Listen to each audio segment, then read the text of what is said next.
اللهم صل على سيدنا محمد وعلى آل سيدنا محمد۔ اللہ والو حضور صلی اللہ تعالیٰ علیہ وسلم کے کرم سے وہ مبارک مہینہ ایک مرتبہ پھر قریب آ رہا ہے کہ جس کے متعلق حضور علیہ الصلوۃ والسلام نے فرمایا کہ رجب اللہ کا مہینہ ہے، شعبان میرا مہینہ ہے اور رمضان میری امت کا مہینہ ہے۔ یا اللہ پاک ہمیں اس مبارک مہینے کی برکتوں سے مستفیض فرما۔ اللہ والو رجب المرجب کے حوالے سے مختصر سے وقت میں کچھ اعمال بتانے کی کوشش کرتا ہوں کہ رجب کے جو روزے ہیں ان کے متعلق جو تمام احادیث طیبات ہیں ان سب کو اکٹھا کر کے کہ حضور صلی اللہ تعالیٰ علیہ وآلہ وسلم کا فرمان علی شان ہے، جس نے ماہ رجب المرجب کا ایک روزہ رکھا اللہ پاک اس سے راضی ہو جائے گا۔ جس نے ماہ رجب المرجب کے 2 روزے رکھے حضور صلی اللہ تعالیٰ علیہ وسلم کا فرمان علی شان ہے، اللہ پاک اس کو اتنا اجر عطا فرمائے گا جو شمار نہیں کیا جا سکتا۔ جو اس ماہ مبارک کے 3 روزے رکھے گا جہنم سے اس کو 70,000 سال دور کر دیا جائے گا۔ جو اس ماہ مبارک کے رجب المرجب کے 4 روزے رکھے گا اس کو جہنم سے خلاصی عطا فرمائے گا اللہ رب العزت۔ جو ماہ رجب کے 5 روزے رکھے گا اس کا جو چہرہ ہے 14ویں کے چاند کی طرح چمکے گا۔ جو ماہ رجب کے 6 روزے رکھے گا اللہ پاک قیامت کے دن میزان عمل میں اس کا جو نیکیوں کا پلڑا ہوگا اس کو بھاری فرمائے گا۔ جو 7 روزے رکھے گا اس کے اوپر جہنم کے 7 دروازے بند کیے جائیں گے۔ حضور نے فرمایا، میرے کریم آقا صلی اللہ علیہ وآلہ وسلم نے فرمایا، جو 8 روزے رکھے گا رجب کے 8 دروازے جنت کے لیے اس کے لیے کھول دیے جائیں گے۔ حضور نے فرمایا، میرے کریم صلی اللہ علیہ وآلہ وسلم نے فرمایا، جو اس رجب کے 9 روزے رکھے گا کلمہ پڑھتے قبر سے اٹھے گا اور رب فرمائے گا کلمہ پڑھتے ہوئے جنت میں داخل ہو جا۔ اسی طرح جو اس رجب کے 10 روزے رکھے گا 2 سبز پر اللہ پاک اسے عطا فرمائے گا جس پر یاقوت اور مرجان جڑے ہوں گے اور وہ پرواز کرتا ہوا عافیت سے پل صراط سے گزر جائے گا۔ جو اس ماہ رجب المرجب کے 11 اور 12 یعنی کہ 11 اور 12 روزے رکھے وہ 12 روزے رکھنے والا یا 11 روزے رکھنے والا اللہ کے فضل سے اس کے کرم سے نوازا جائے گا، اور جو اس کی صحبت میں بیٹھے گا اللہ اسے بھی نواز دے گا، اسے بھی رنگ دے گا۔ جو ماہ رجب کے 13 روزے رکھے اللہ اس کو عرش کا سایہ نصیب فرمائے گا، جس دن کوئی اور سایہ نہ ہوگا اللہ اسے عرش کا سایہ نصیب فرمائے گا۔ جس نے رجب کے 14 روزے رکھے اللہ پاک اسے صاحب کرامت ولی بنائے گا۔ اس نے رجب کے 15 روزے رکھے اللہ پاک بروز قیامت اسے شہداء کی صف میں کھڑا کرے گا۔ اے میرے بھائیوں، اے میرے عزیزوں، سوشل میڈیا پہ سننے والی بہنوں، بیٹیوں اور احباب، ہمیں اس رجب المرجب شریف میں جو اپنا تعلق جوڑنا ہے اللہ سے، وہ تعلق اعمال والا جوڑنا ہے، وظیفوں والا تعلق نہیں جوڑنا۔ تعلقات کتنے ہیں؟ نوافل والا تعلق ہے، درود و سلام والا تعلق ہے، صدقہ والا تعلق ہے، زکوٰۃ والا تعلق ہے، نماز والا تعلق ہے، قرآن کریم کی تلاوت سے، ان سب اعمال سے کیا ہوگا؟ اللہ کے ساتھ تعلق مضبوط ہوگا۔ دنیا میں اگر کسی سے تعلق جوڑنا ہوتا ہے تو ہم کیا کرتے ہیں؟ میل ملاپ کرتے ہیں، میل جول کرتے ہیں، اور جب ملنے جاتے ہیں تو اس کو تحفہ پیش کرتے ہیں۔ اسی طرح ہر نیک عمل سے اللہ کے ساتھ تعلق جڑتا ہے اور ہر نافرمانی کے ساتھ اللہ کے ساتھ تعلق ٹوٹتا ہے۔ اللہ والو ہر نیک عمل سر آنکھوں پر ہر عمل کی ایک اپنی خوشبو ہے، یہ ایک گلدستہ ہے، لیکن ہر ایک عمل کو کرتے ہوئے بھی ہم نے اپنے رب کے ساتھ اپنا تعلق جو جوڑنا ہے وہ دعا والا تعلق جوڑنا ہے۔ کون سا؟ دعا والا تعلق جوڑنا ہے۔ ہم نے اللہ کے ساتھ، اللہ پاک کے ساتھ نظر و نیاز والا تعلق، تعویذ دھاگے والا تعلق نہیں جوڑنا، وظیفوں والا تعلق نہیں جوڑنا کہ ہم وظیفے کریں گے تو ہمارے کام ہو جائیں گے، بلکہ ہم یوں کہیں کہ ہم ہاتھ اٹھا کر رب سے مانگیں گے تو ہمارا کام ہو جائے گا۔ ہم نے یہ تعلق اللہ سے جوڑنا ہے۔ اللہ پاک جل شانہ نے قرآن مجید کے اندر ارشاد فرمایا، یا ایھا الذین آمنوا استعینوا بالصبر والصلاۃ ان اللہ مع الصابرین، کہ جب کوئی کڑا وقت آ جائے، جب کوئی مصیبت، کوئی پریشانی آ جائے تو دو کام کرو، دو کاموں کے ذریعے میری طرف رجوع کرو، مجھ سے مانگو۔ وہ دو کام کون سے ہیں؟ پہلا کام نماز ہے اور دوسرا کام کیا ہے؟ صبر ہے۔ اب ان دو کاموں کے ذریعے اللہ سے مدد طلب کرنی ہے۔ کس کے ذریعے؟ دعا کے ذریعے۔ اللہ پاک فرماتا ہے نا کہ تم مجھ سے دعا کرو، میں تمہاری دعا قبول کروں گا۔ تم جھولیاں پھیلا پھیلا کے مانگتے جاؤ، میرے در پہ منگتے بن کے آ جاؤ، میں تمہیں خیرات عطا کر دوں گا، تمہاری جھولیوں کو بھر دوں گا، سوالوں کے جوابات دوں گا۔ آج المیہ، آج ہماری بدبختی کا عالم یہ ہے، مسلمان گناہ کر کر کے اتنا بے دھڑلہ ہو گیا، اتنا بد زبان ہو گیا، اس کی مت ماری گئی کہ آج ہم منہ بنا کے کہہ دیں لو جی ساڈی تے رب سنتا ہی نہیں ہے، ہماری تو رب معاذ اللہ سنتا ہی نہیں ہے، حالانکہ یہ کفریہ جملہ ہے، اپنا کفریہ جملہ ہے۔ یہ کیا ہے؟ ہم کفر بکتے ہیں، ہمیں علم ہی نہیں ہے کہ اللہ پاک ہی قرآن پاک کے اندر ارشاد فرما رہا ہے کہ مجھ سے دعا کرو میں سنوں گا۔ ہم کیا کہہ رہے ہیں؟ اللہ پاک تے ساڈی سنتا ہی کوئی نہیں۔ تو یہ کیا ہے؟ کفریہ جملہ ہے، اپنا جملہ ہے، اس سے اجتناب کریں۔ اگر کسی نے جانے انجانے میں پریشان ہو کے کسی بھی طرح سے یہ جملے بولے ہیں تو اللہ پاک سے معافی مانگے، کلمہ شریف پڑھ کے دوبارہ اللہ پاک کی رحمت کی طرف رجوع کرے۔ اللہ والو، رب تعالی قرآن پاک کے اندر فرما رہا ہے کہ میں قریب بھی ہوں، میں مجیب بھی ہوں، یعنی کہ میں دعا کو قبول کرنے والا بھی ہوں۔ مجیب اس کو کہتے ہیں جو دعا کو، تمہاری پکار کو سنے، اس کو قبول کرے۔ اور قریب تو رب ہے ہی ہے، اس کا فرمان علی شان ہے کہ ہم تو تیری شاہرگ سے بھی زیادہ قریب ہیں، ہم تو تیری شاہرگ سے بھی زیادہ قریب ہیں۔ اب اللہ والو، ہم کہتے ہیں، ہمارے ذہن کے اندر یہ سوال آ جاتا ہے کہ اب رب ہم سے کتنا قریب ہے؟ اگر رب ہمارا شاہرگ سے بھی زیادہ قریب ہے تو وہ کتنا قریب ہے؟ پھر اللہ جل شانہ ارشاد فرماتا ہے قرآن مجید کے اندر کہ وَفِي أَنفُسِكُمْ أَفَلَا تُبْصِرُونَ، کہ میں تو تمہارے اندر ہی ہوں، تم جانتے ہی نہیں ہو۔ پھر ہم کہتے ہیں کہ یا رب ہمیں کیسے پتہ لگے گا کہ تو اندر ہے، تو ہمارے اندر ہے؟ تو پھر اللہ فرماتا ہے اللہ نور السماوات والارض، زمین و آسمان کے ذرے ذرے میں جو نور ہے وہ میرا ہی تو ہے، وہ اللہ ہی کا تو نور ہے۔ اللہ اتنا قریب ہے، اللہ ہم سے اتنا قریب ہے، لیکن ہمارا تعلق کس کے ساتھ جڑ گیا ہے؟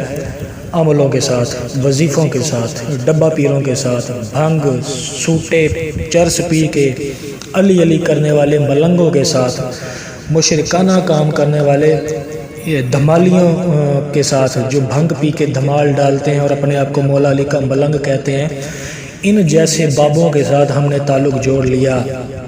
اللہ والو، ان سے تعلق جوڑا ہے جن سے رب ناراض ہوتا ہے، پھر رب ہمیں کیسے ملے گا؟ ہم تو رب کی رحمت سے دور ہو گئے۔ اب کون سا تعلق ہے جو ہمیں اللہ کے قریب کرے گا؟ تو وہ کیا ہے؟ اچھے اعمال، نیک اعمال کر کے اور دعا کرنی ہے کہ اللہ پاک ہم نے یہ تیرے کرم سے کیا ہے، اب ہم تجھ سے مانگتے ہیں جھولی پھیلا کے ہمیں عطا فرما۔ اللہ والو، نیک اعمال کر کے دعا والا، یہ سب کو چھوڑ چھاڑ کے اللہ کی بارگاہ میں رجوع کرنے والا، پھر اللہ کی بارگاہ میں عرض کرنے والا کہ یا اللہ پاک ہم سارے دروں سے ہو کے آ گئے ہیں، ہمیں کسی نے بھیک نہیں دی، ہم منگتے بن کے تیری ہی بارگاہ میں آ گئے ہیں۔ یا اللہ سب کے سب تیرے در کے منگتے ہیں، یا اللہ تو غنی ہے، یا اللہ یہ تیرا ہی تو فرمان ہے۔ قرآن پاک میں تو نے ارشاد فرمایا میں تیرا منگتا بن کے آ گیا کہ سب فقیر ہیں اور اللہ غنی ہے۔ یا اللہ میں آج تیرا وہ منگتا بن کے آ گیا ہوں، یا تو مجھے نواز دے، یا تو اپنے سوا اگر کوئی تجھ سے زیادہ غنی یا تیرے جتنا غنی یا تیرے محبوب جتنا غنی ہے تو مجھے اس کا پتہ بتا، میں اس کی بارگاہ میں چلا جاؤں۔ اللہ والو، اب ہمارا حال کیا ہے؟ ہماری ایک ہی رٹ ہے کہ ہم نے دعا کرنی نہیں ہے۔ کیوں جی رب ساڈی سندا ہی نہیں، دعا کرنی نہیں ہے، کیوں جی رب ساڈی سندا ہی نہیں ہے۔ اسی تے دعا مانگ کے تھک گئے، ہم نے تو دعا کر کے زبان گھسا دی، رب سنتا نہیں ہے، معاذ اللہ من ذالک۔ شرم سے ڈوب کے اللہ والوں ہم مرتے نہیں ہیں کہ تو نے یہ تو کہہ دیا کہ میں اللہ سے دعا کرتا ہوں، اللہ میری دعا قبول نہیں کرتا۔ کیا کبھی اپنے گریبان میں جھانکا ہے کہ جو اللہ کہتا ہے مجھ سے کرنے کو میں وہ کتنا کرتا ہوں؟ اللہ والو، یہی نقطہ حضور صلی اللہ تعالیٰ علیہ وآلہ وسلم نے ہمیں عطا فرمایا۔ حضور صلی اللہ تعالیٰ علیہ وآلہ وسلم کا فرمان علی شان ہے کہ اللہ کے ہو جاؤ، جو اللہ کا ہو گیا اس کی ساری خدائی ہو گئی۔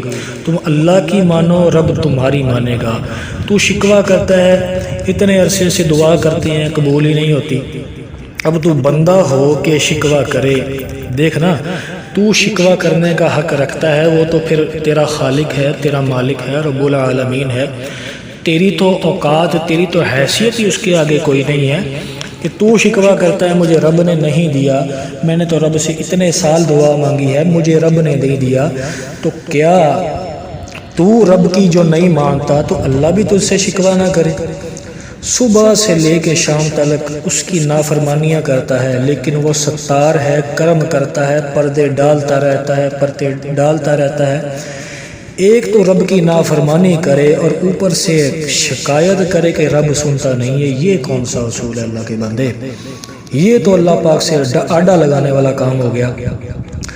اللہ والو، تو اس کا اصول کیا ہے؟ اس کی بھی رحمت ہے، اب اس نے بھی اب جو ہے نا اب کرم کرنا ہی کرنا ہے، اور اس نے ضد لگا لی ہے کہ جیسے تو اپنی باتیں مجھ سے منوانا چاہتا ہے تو بھی میری مان، تو پھر اب کرم ہوگا۔ اللہ والو، ہماری برادریوں کے، ہمارے گھروں کے رشتہ داروں کے یہ جو جھگڑے اور جھمیلے ہیں کہ ہمیں کوئی بلاتا ہے شادی پہ تو ہم یہ کہہ دیتے ہیں لو جی اسی ہم نے یعنی کہ اس کی شادی پہ نہیں جانا۔ ہم کہتے ہیں یہ وجہ کوئی ناراضگی، کوئی پریشانی، کوئی مسئلہ، وہ کہتے ہیں جی وہ بھی ہمارے بلانے پہ نہیں آیا، ہم نے بھی اب اس کے بلانے پہ نہیں جانا، وہ ہماری فوتگی پہ بھی نہیں آیا، وہ ہم اس کی اپنا کیوں جائیں، اس کا کوئی مر گیا ہم کیوں جائیں، یعنی کہ وہ ہمارے پاس نہیں آیا ہم اس کے پاس کیوں جائیں۔ تو اللہ والو، تمہاری عقل کہاں مری ہوئی ہے کہ تمہیں یہ بات سمجھ نہیں آ رہی کہ ہم اللہ کی تو مانتے ہی نہیں ہیں، اللہ ہماری کیسے مانے گا؟ اللہ تو ہمارا خالق ہے، اللہ ہمارا مالک ہے، لیکن اللہ والو وہ ہمارا دوست بھی ہے۔ جو دوستی ہے وہ اس طرح تو نہیں نبھائی جاتی کہ بھائی اپنی تو باتیں منوائے لیکن دوست کی کوئی بات نہ مانے۔ اللہ والو، ہمارا حال کیا ہے؟ جو اسی منگیے، جو میں مانگوں رب مجھے دیتا رہے، مجھے انکار نہ ہو، مجھے عطا نہ کرے اللہ، ایسا کبھی نہ ہو، میں مانگتا جاؤں رب دیتا جائے۔ تو اس کا کیا مطلب ہوا؟ اس کا کیا مطلب ہوا کہ میں مانگتا جاؤں رب دیتا جائے تے رب دی میں ایک بھی نہیں مننی۔ نماز ہی ہے پڑھ لواں گے، قرآن ہی ہے پڑھ لواں گے، درودی ہے پڑھ لواں گے حضور نو راضی کرن واسطے، رب کی ایک نہیں مان نہیں۔ تو حکم تو ایسے چلا رہا ہے کہ اللہ معافی دے جیسے تو پتہ نہیں کون ہے، حالانکہ تو اللہ کا بندہ ہے، اللہ تجھ پہ غالب ہے، اس کی رحمت کا یہ کرم ہے کہ تو بچا ہوا ہے، ورنہ جیسے تیرے پاپ ہیں، جیسے تیرے گناہ ہیں، اللہ تجھے نیست و نابود کر کے صفحہ ہستی سے مٹا دے۔ یہ محض میرے حضور کا کرم ہے۔ اللہ والو، اب جب ٹھوکر لگتی ہے انسان سمجھتا ہے تو پھر کیا ہوتا ہے؟ پھر اس کو بات سمجھ آتی ہے کہ میں نے غلطیاں کہاں کی ہیں، میں تو رب سے دشمنی مول لے کے بیٹھا تھا کہ میں نے تو بس اپنی منوانی ہے، اللہ کی نہیں ماننی۔ یہی وہ وجہ ہے، یہی وہ ہماری غلطی ہے، یہی وہ ہمارا انا والا کام ہے، معاملہ ہے، جس کی وجہ سے ہماری دعائیں قبول نہیں ہوتی۔ تو نے ضد لگائی کہ اللہ میری مانے، اللہ نے تیری ایسی مت ماری، تیری ایسی مت ماری گئی کہ مسلمان ہم نے اللہ کی ماننی ہے، ہم نے اللہ کی ماننی ہے۔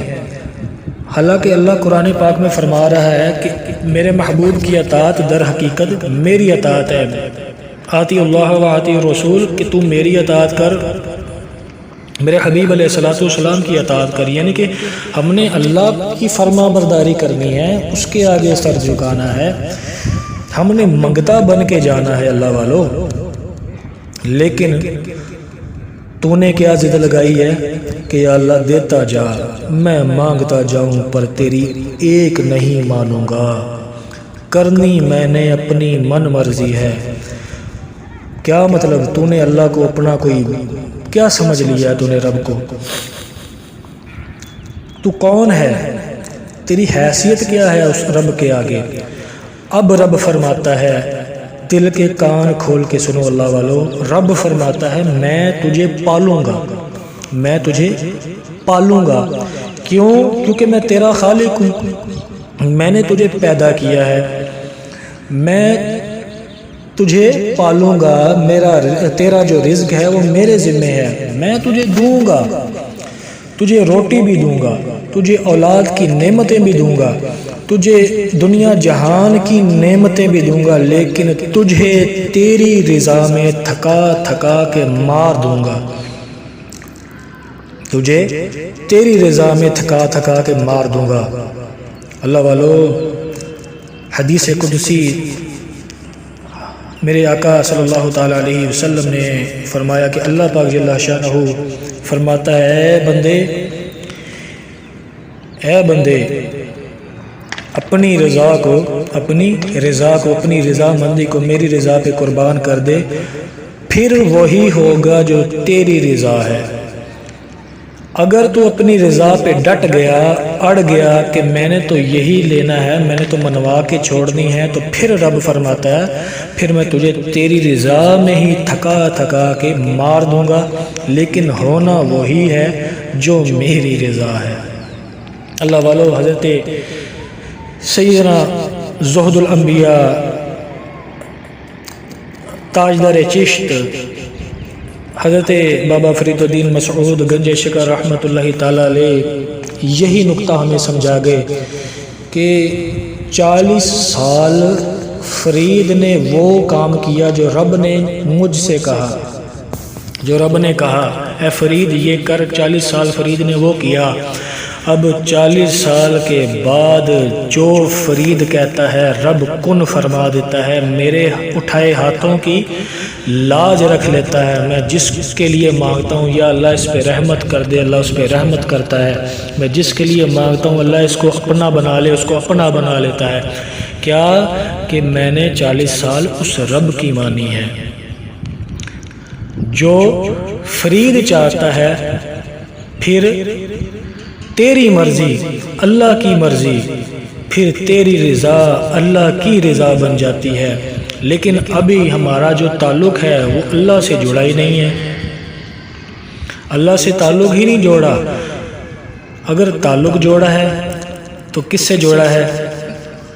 وظیفوں سے، 1.25 لاکھ آیت کریمہ پڑھنے سے، پن سورہ پڑھنے سے، سورہ بقرہ پڑھنے سے، وظیفے کر کر کے دن رات ایک کر دینے سے، طویز دھاگے کرنے سے، جادو کروانے سے، جادو توڑوانے سے، اور اللہ کیا فرما رہا ہے کہ آسانیاں چاہیے تو کیا کر، وَاسْتَعِينُوا بِالصَّبْرِ وَالصَّلَاةِ، کہ نماز اور صبر کے ذریعے میری بارگاہ میں آ جا، اور ان دونوں اعمال کے وسیلے سے میرے آگے اپنی جھولی پھیلا، اب مجھ سے مانگ۔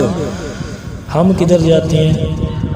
پیروں کے پاس، ملنگوں کے پاس، درباروں پہ، کیا یا بابا جی سانو کاکا دے دیو، یا بابا جی ساڈی اولاد ہو جائے، یا بابا جی ساڈا کاروبار چل پوے۔ اوے اللہ والو، جو رب سے جوڑنے کے لیے آئے ہیں تم نے ان کو اللہ کا شریک بنا دیا،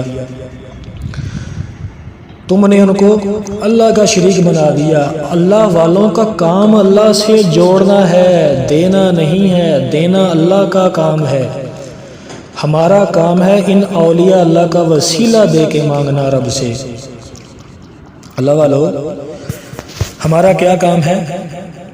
اولیاء اللہ کے وسیلے سے ان کے درباروں پہ جانا ہے اور عرض کرنی کہ یا رب، جس طرح تو نے ان پہ اپنا انعام فرمایا، ہم پہ بھی اپنی رحمت کو عام فرما دے، ہم پہ بھی اپنی رحمت کو عام فرما دے۔ اب جب ہم جاتے ہیں ان ملنگوں کے پاس، عاملین کے پاس، ڈبہ پیروں کے پاس، درباروں پہ دھاگے باندھتے ہیں جا کے، یا پتہ نہیں کیا کیا ہم کرتے ہیں، تو اللہ پاک پھر یہی فرماتا ہے کہ میں تجھے تیری رضا میں تھکا تھکا کے ماروں گا۔ اب اللہ والو، شرط جو ہے وہ شرط کیا ہے کہ وظیفے نہیں پڑھنے، طویز دھاگوں کی طرف نہیں بھاگنا، ہاں کیا کرنا ہے، نماز اور صبر کا دامن تھام لینا ہے، اور پھر ہاتھ اٹھا اٹھا کر اللہ سے مانگنا ہے۔ ہاتھ اٹھانے کی شرط کیا ہے؟ اب اس پہ بھی توجہ کریں۔ ہاتھ اٹھانے کی شرط کیا ہے؟ رزق حلال کمانا، جو رزق حلال کمائے گا اس کی دعا بھی سنی جائے گی، تب دعا قبول ہوگی۔ اللہ والو، ہم سود کھا کر ہاتھ اٹھائیں، حرام کھا کر ہاتھ اٹھائیں، کسی پہ ظلم کر کے ہاتھ اٹھائیں اللہ کی بارگاہ میں دعا کے لیے، بہنوں کا حق کھا کے اللہ کی بارگاہ میں دعا کریں، بیوی پہ ہاتھ اٹھا کے ہم اللہ کی بارگاہ میں دعا کریں، مظلوم پہ ظلم کر کے، یتیم مسکین جائیدادوں پہ قبضے کر کے، کسی کا قتل کر کے ہم اللہ کی بارگاہ میں ہاتھ اٹھائیں، تو اللہ فرماتا ہے کہ جو ہاتھ تو اس طرح کا میرے سامنے لے کے آئے گا، میں تیرا وہ ہاتھ توڑ کے رکھ دوں گا۔ تو کہے کہ میں تیری دعا قبول کریں گا، یہ تیری بھول ہے، تیری بھول ہے۔ اللہ والو، اب ہمارے اندر جو سب سے زیادہ کمی ہے وہ کیا ہے؟ اصلاح کی کمی ہے، ہماری اصلاح نہیں ہے، اور جنہوں نے اصلاح کرنی ہے وہ کسی اور طرف ہمیں لے کے چل پڑے ہیں۔ اے وظیفہ اینی واری پڑھ لو، اے سیب تے دم کر کے کھا لو، اے تویز پا لو، اے تویز لمکا لو، اے نو چھتر مارو، اے نو دفنا دیو، اے نو نہر چ سٹ دیو، اے نو پانی چ پا کے پی لو۔ اللہ والو، ہم کس طرف چل پڑے ہیں؟ حضور علیہ السلام کی زندگی، اتنی حسین خوبصورت زندگی کو چھوڑ کے ہم اعمال والی زندگی کو چھوڑ کے کس طرف چل پڑے؟ اب اللہ والو، جو آپ کو میں یہ طریقہ یا جو میں آپ کو اب عمل بتانے لگا ہوں وہ سنو۔ اس عمل کو کرنے سے پہلے شرط کیا ہے کہ تم سچی توبہ کر لو، سچی توبہ کر لو، جن کی دل آزاریاں کی ہیں ان سے معافی مانگ لو، جن کا حق کھایا ہے ان سے معافی مانگ لو، جن کی جائیدادوں میں ناحق قبضے کی ہیں ان سے معافی مانگ لو، بہنوں کا حق کھایا ہے تو ان کو ان کا حق دے دو۔ شرط کیا ہے؟ توبہ۔ جب تک حالت گناہ میں رہو گے اور نیکیاں کرتے رہو گے، اعمال کرتے رہو گے، اللہ سے تعلق نہیں جڑے گا۔ اللہ والو، اللہ سے تعلق نہیں جڑے گا۔ اب عمل کیا ہے؟ رجب المرجب شریف کا جو مہینہ ہے ہمیں اللہ پاک عطا فرمانے والا ہے، اللہ پاک ہمیں خیر و برکت سے جو ہے اس ماہ مبارک کی برکتیں اور سعادتیں نصیب فرمائے۔ اللہ والو، اب یہ جو عمل کرنا ہے یہ رجب کی پہلی جمعرات، رجب کی پہلی جمعرات جس کو ہم نو چندی جمعرات بھی کہتے ہیں، رجب کا چاند چڑھا اور پہلی جو جمعرات آئی اس جمعرات ہی عمل کرنا ہے. اگر جمعرات کو ہی یکم رجب ہے تو اسی کو مغرب کے بعد یہ کرنا ہے. عمل کب کرنا ہے؟ جمعرات کو. رجب کی پہلی جمعرات کو مغرب کے بعد کرنا ہے. یہ تمہارے لیے کیا ہے؟ سعادت ہوگی، یہ تمہیں رنگ دے گا. اس کے بعد ہر جمعرات یہ عمل آپ کر سکتے ہو. ہر جمعرات کو، ہر جمعرات، رجب ہو، شعبان ہو، رمضان ہو، جو مرضی مہینہ ہو، جو مرضی ہو، ہر جمعرات کو بعد نماز مغرب آپ نے یہ عمل کرنا ہے. عمل کیا ہے؟ توجہ سے سن لیں اور دل کے کان کھول کے سن لیں، بار بار سنیں. اگر نہیں سمجھ آ رہی تو اس ویڈیو کو، اس وائس کو جب یہ اپلوڈ ہوگی، یا آپ لوگ ہیں آپ بھی جب سوشل میڈیا پہ چلے جائے گا تو آپ بھی اس کو سن لیجئے گا. اب عمل کیا ہے کہ رجب کی پہلی جمعرات جو ہے ہم نے مغرب کی نماز ادا کرنی ہے. مغرب کی نماز ادا کرنے کے بعد ہم نے 12 رکعات نفل نماز پڑھنی ہے. کتنی؟ 12 رکعتیں نماز نفل پڑھنے ہیں. دو کر کے پڑھنے ہیں. دو کر کے پڑھیں گے تو 6 سلاموں کے ساتھ پڑھی جائے گی. دو کر کے پڑھیں گے تو 6 سلاموں کے ساتھ پڑھی جائے گی. دو کر کے ہی پڑھنے ہیں، یعنی کہ 4 کی نیت کر کے نہیں پڑھنے. اب پڑھنے کیسے ہیں؟ ہر رکعت میں سورہ فاتحہ پڑھنی ہے. سورہ فاتحہ کے بعد جو ہے 3 مرتبہ سورہ قدر پڑھنی ہے. انا انزلناہ فی لیلۃ القدر وما ادراک ما لیلۃ القدر. 3 دفعہ یہ پڑھنی ہے سورہ فاتحہ کے بعد. اس 3 دفعہ سورہ قدر کے بعد 12 مرتبہ سورہ اخلاص قل ھو اللہ احد پڑھنی ہے. اب طریقہ سمجھ آ گیا؟ دوبارہ سن لیں کہ ہر رکعت میں، یعنی کہ جو 12 رکعتیں ہم نے پڑھنی ہیں 6 سلاموں کے ساتھ، ہر رکعت میں سورہ فاتحہ کے بعد 3 مرتبہ سورہ انا انزلناہ فی لیلۃ القدر، اس کے بعد 12 دفعہ سورہ اخلاص یعنی کہ قل ھو اللہ پڑھنی ہے.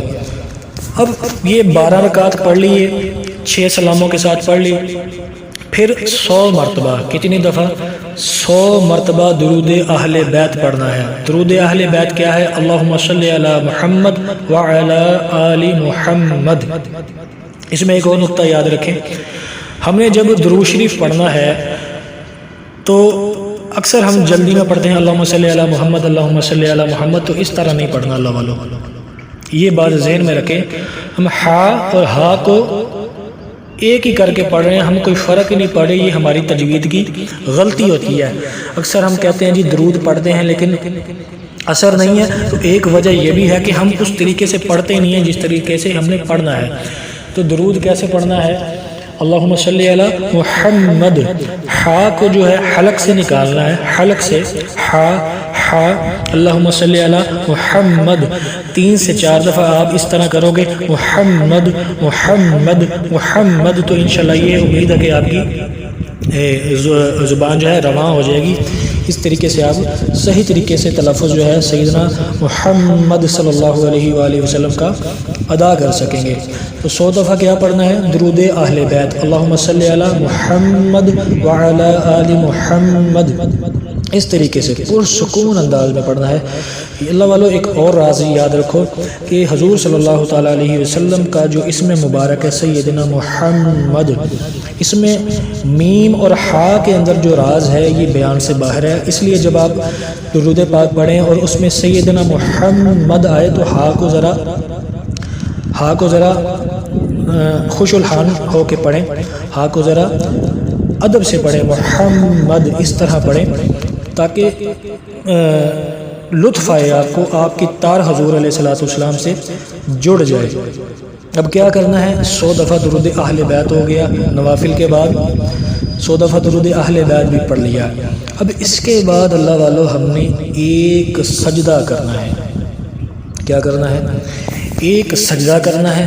اس سجدے میں ہم نے 3 مرتبہ یا 5 مرتبہ یا 7 مرتبہ جو سجدے کی تسبیح ہے سبحان ربی الاعلی، سبحان ربی الاعلی، سبحان ربی الاعلی 3 دفعہ، 5 دفعہ یا 7 دفعہ جتنی آپ کو آسانی ہے وہ پڑھنی ہے۔ اور اس کے بعد اللہ والو 100 دفعہ، کتنی دفعہ؟ سجدے میں ہی 100 دفعہ تسبیح جبرائیل علیہ السلام یعنی کہ سبوح قدوس ربنا و رب الملائکۃ والروح یہ پڑھنا ہے۔ پھر سجدے سے سر اٹھا کر 100 دفعہ سید الاستغفار یعنی کہ استغفر اللہ الذی لا الہ الا هو الحی القیوم واتوب الیہ پڑھنا ہے۔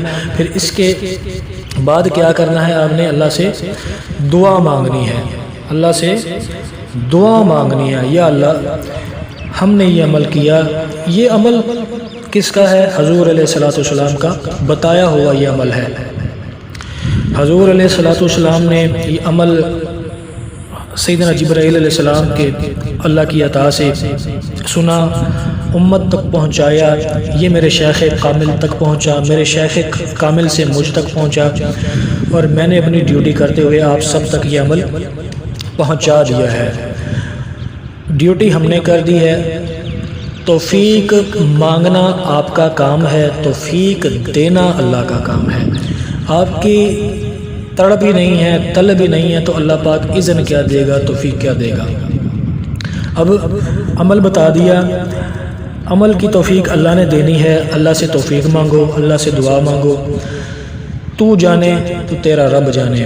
اللہ والو اس عمل کے اندر جو راز ہے یہ ایسا عمل ہے کہ اس کو اس تڑپ کے ساتھ وہ سجدہ کر اور 100 بار تسبیح پڑھ کہ جیسے حضرت سیدنا خلیل اللہ علیہ السلام، حضرت ابراہیم علیہ السلام نے اسی تسبیح کو سن کے اپنا مال مویشی سارا اللہ کی راہ میں قربان کر دیا، اور جب کچھ نہ بچا تو اس فرشتے نے کہا کہ اے اللہ کے خلیل اب تم مجھے کیا دو گے؟ تو سیدنا ابراہیم علیہ السلام نے فرمایا کہ تجھے ان سارے ریوڑوں کے عوض، ان کی رکھوالی کے عوض نوکر چاہیے، تو بس ایک دفعہ میرے رب کی اس تسبیح کو بیان کر دے، میں تیرے اس ریوڑ کی نگرانی کروں گا۔ تو اللہ والو جیسے حضرت سیدنا ابراہیم خلیل اللہ علیہ السلام نے تڑپ کر اس ذکر کو بار بار سننے کی التجا کی اس فرشتے سے اور اپنا سب کچھ قربان کر دیا، ہم سب نے، آپ نے، میں نے رو رو کر جیسے انہوں نے مانگا، ان کی روح تڑپی، اس تڑپنے کی تھوڑی سی خیرات اللہ سے مانگ لینی کہ یا اللہ ہمیں بھی یہ تڑپ عطا فرما دے، میں بھی تیرا ذکر سن کے تڑپوں۔ تو جب سجدے میں یہ تسبیح، یہ جبرائیل علیہ السلام کی جو تسبیح ہے، اس طرح 100 دفعہ پڑھو گے سجدے میں، اور کس نیت سے پڑھو گے؟ تڑپ مانگنے کے لیے، اللہ کی رضا کو مد نظر رکھتے، اس کی رحمت کو مد نظر رکھتے، اپنے گناہوں کو مد نظر رکھتے پڑھو گے۔ اللہ والوں میرے شیخ کامل فرماتے ہیں کہ اللہ والے مجھ سے لکھوا لے تجھ سے یہ تسبیح 100 دفعہ بھی پڑھی نہیں جانی، 100 دفعہ بھی تجھ سے یہ تسبیح نہیں پڑھی جانی۔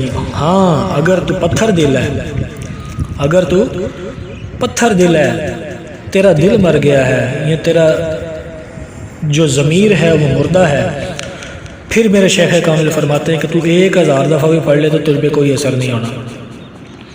اگر ایمان ہے، اللہ کا خوف ہے، اس کے ذکر سے محبت ہے، تو رو رو کے پڑھتے جاؤ گے، مانگتے جاؤ گے، اور غش کھا کے گر جاؤ گے۔ ایسی کیفیات بننا شروع ہو جائیں گی کہ تو بھول جائے گا تو نے پڑھا کتنا ہے اور میں پڑھ کیا رہا ہوں، اور اتنا کرم ہو جائے گا، اللہ سے ایسی لو لگ جائے گی کہ اللہ کے مابین اور تیرے مابین جو پردے ہیں وہ ہٹ جائیں گے کہ بندے تو اپنی مصیبت پر عافیت مانگ رہا ہے، میں تجھے اپنا جلوہ دکھانے آ گیا، تو دنیا مانگنے آیا ہے، میں تجھے اپنا بنا کر دنیا تیرے قدموں میں ڈالنے کے لیے حجابات ہٹا کے تجھے اپنا دیدار عطا کرنے آ گیا۔ اللہ والو، اللہ پاک ہمارے اسی ایک سجدے کی طرف دیکھتا ہے کہ کاش یہ کوئی ایسا سجدہ کر لے، یہ سچے دل سے میری بارگاہ میں آ کے مجھ سے مانگ لے۔ بس اللہ والو، اس کیفیت کو بننے کی دیر ہے، اس کیفیت کو بننے کی دیر ہے۔ اللہ والے، تو 100 بار بھی نہیں پڑے گا کہ اللہ تجھے اپنا دیدار عطا فرما دے گا، اللہ تجھے اپنا دیدار عطا فرما دے گا۔ اللہ فرمائے گا آج وہ گھڑی آ گئی ہے، آج وہ گھڑی آ گئی ہے، اگر آج بھی میں تیرے سامنے نہ ہوں تو مجھے رب کون کہے گا۔ شرط کیا ہے؟ تڑپ، محبت، سچی لگن سے وہ تسبیح پڑھنی ہے۔